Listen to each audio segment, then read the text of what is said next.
जिसका अंदेशा था वही आखिर हुआ।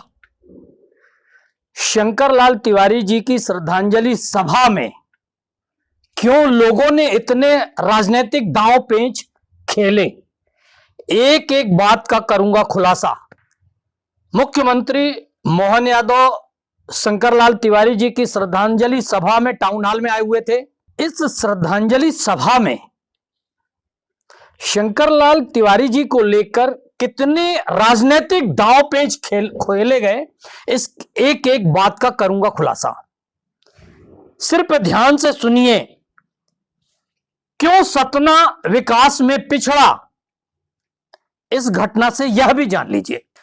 शंकरलाल तिवारी जी की श्रद्धांजलि सभा में मुख्यमंत्री मोहन यादव की उपस्थिति में मीसाबंदी निर्मल सलूजा ने एक आवेदन बनाया और मुख्यमंत्री के हाथों में सौंपने जा रहे थे, लेकिन उन्हें एक हिचकिचाहट होती है। निर्मल सलूजा को बोलने में हिचकिचाहट होती है। वह पत्र तो लेकर पहुंच गए, लेकिन अपनी बात रखने के लिए उन्होंने अपने आप को उपयुक्त नहीं समझा। ऐसे में उन्होंने विनोद तिवारी का सहारा लिया।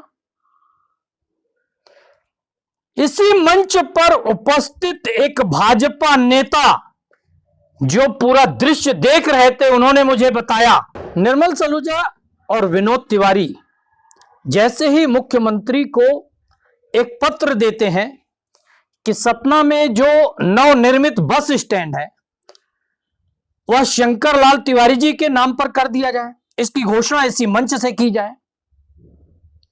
बताया तो यह भी जा रहा है कि मुख्यमंत्री मोहन यादव इस बात के लिए राजी हो गए, वह मान गए और वह घोषणा करने जा रहे थे। लेकिन इसके पहले उन्होंने सतना महापौर से पूछा। यह तस्वीरें भी कुछ ऐसी ही बयां कर रही हैं जो बात भाजपा के एक नेता ने जो मंच पर उपस्थित थे उन्होंने मुझे बताया, और यह फोटो भी उससे मिलती जुलती बयां कर रही हैं। ऐसे दृश्य वहां हुए हैं। जैसे ही मुख्यमंत्री के हाथों में यह पत्र जाता है, वह पढ़ते हैं और फिर वह महापौर से इशारा करते हैं कि मैं इसकी घोषणा करने जा रहा हूं। देखिए आप भी इन तस्वीरों को। महापौर ने गौर से इस पत्र को देखा और उन्होंने सिर हिलाया कि ऐसा नहीं।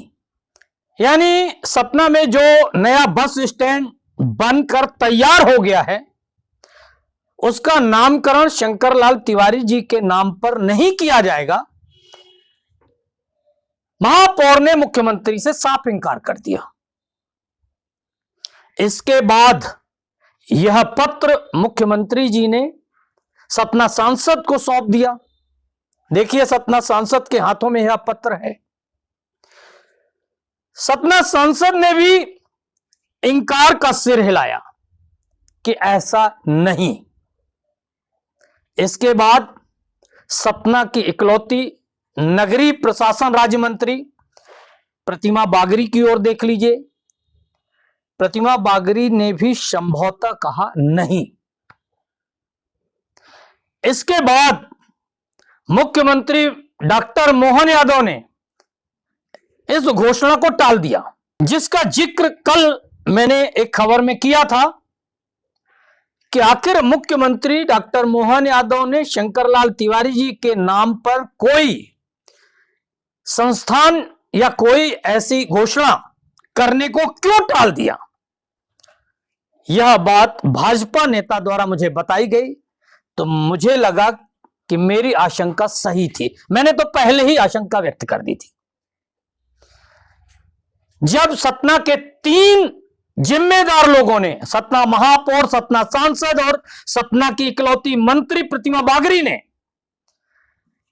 इंकार कर दिया मुख्यमंत्री से कि सतना का जो नया बस स्टैंड बना है वह शंकरलाल तिवारी जी के नाम पर नहीं किया जाएगा।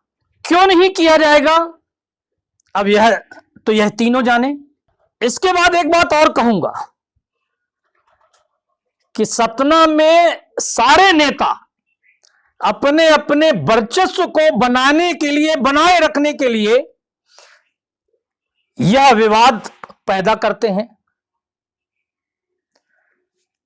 इस विवाद के कारण ही संभवतः सतना विकास में बहुत पिछड़ गया है, पीछे चला गया है। आपसी मनमुटाव का ही असर है सतना के विकास पर। सतना विकास में बहुत पीछे हम लोग देख रहे हैं, बार बार बातें कर रहे हैं। अगर जातिवाद की नजर से देखा जाए तो यह तीनों इंकार करने वाले नेता ब्राह्मण नहीं है, सामान्य नहीं है, सामान्य वर्ग से नहीं है।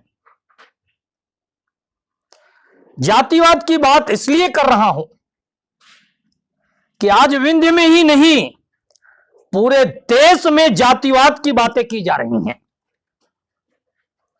अभी बिहार में चुनाव होने वाले हैं।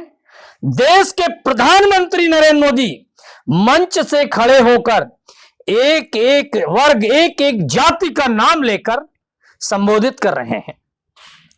तो जातिवाद की जड़ें हमारे चैनल, हमारी खबर से नहीं, प्रधानमंत्री की कुर्सी तक भी जातिवाद की जड़ें अपना वर्चस्व कायम कर ली हैं। तभी तो प्रधानमंत्री को भी सार्वजनिक मंचों से एक एक जाति का नाम लेकर संबोधित करना पड़ रहा, बोलना पड़ रहा है।